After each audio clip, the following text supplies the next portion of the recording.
Dalam Bapa dan Putra dan Kudus. Amin. Allah Bapa di surga akan mengucap syukur dan terima kasih bahwa kami kau tunjukkan lewat contoh dalam kitab suci. Bagaimana dosa itu menghancurkan orang-orang yang dekat, bahkan sesama saudara sekali. Hanya karena iri hati, dengki, marah, dendam.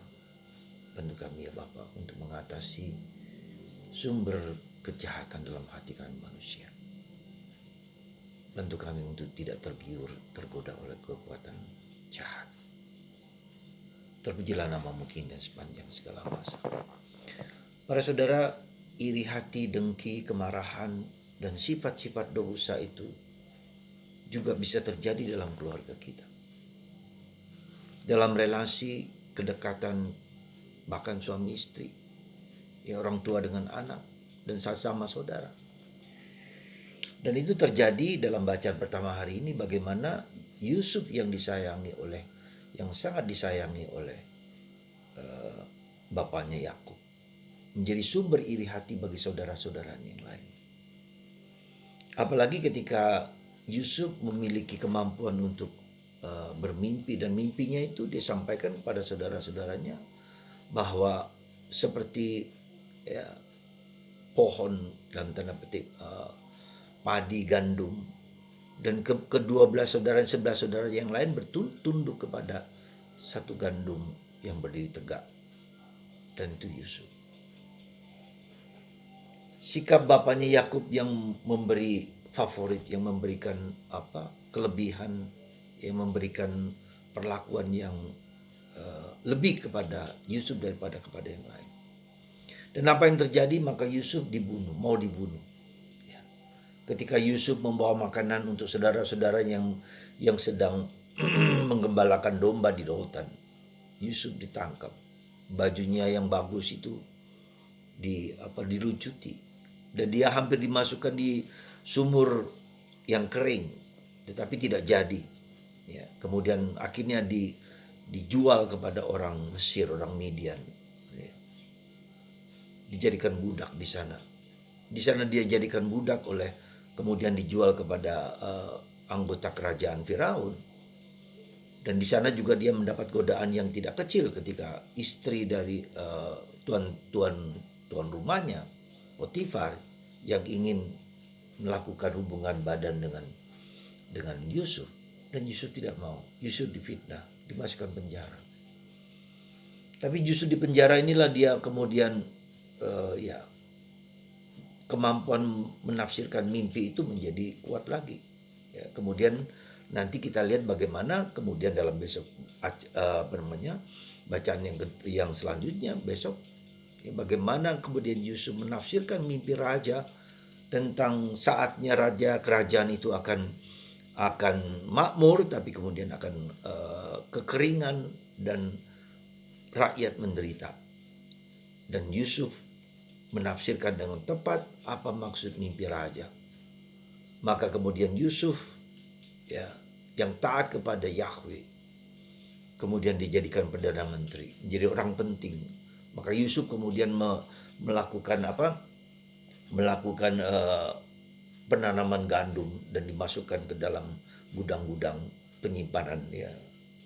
Dan di sanalah ketika masa paceklik, masa kekeringan, kemudian terjadilah Yusuf mengeluarkan simpanan gandum itu kepada rakyatnya, termasuk keluarganya dari Kanaan, dari Israel.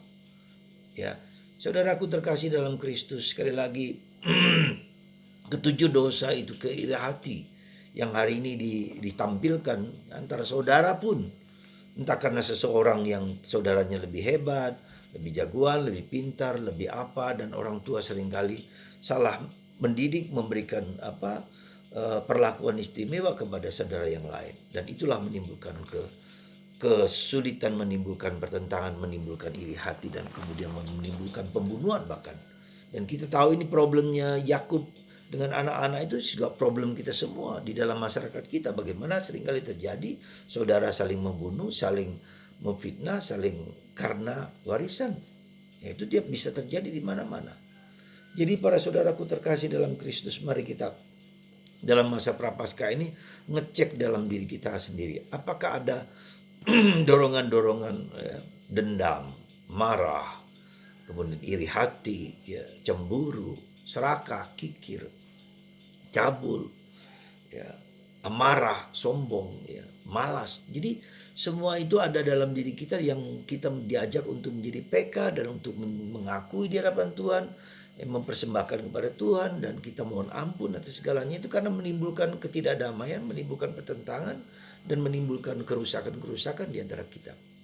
Jadi mari kita masuk ke dalam pengalaman batin kita masing-masing supaya kita mengerti dan paham bahwa penderitaan salib itu bukan hanya karena orang lain, tapi karena kita sendiri juga. Ada banyak dosa yang membuat kita tidak damai, ya, ketika iri hati, dendam, dan seterusnya. Maka mari saudara, di masa prapaskah ini kita diajak untuk ngecek, untuk checklist dalam diri kita sendiri. Dan itu akan menimbulkan dampak yang besar sekali ketika kita mengakui, menyadari, dan mohon ampun kepada Tuhan. Ya. Itu yang pertama. Yang kedua, bahwa hati manusia itu dikatakan dalam kitab suci sangat licik, sangat jahat. Ya. Dan itu yang terjadi dalam bacaan Injil hari ini ketika anak si tuan tanah itu dibunuh juga oleh para pekerja-pekerja itu, ditolak, dibunuh.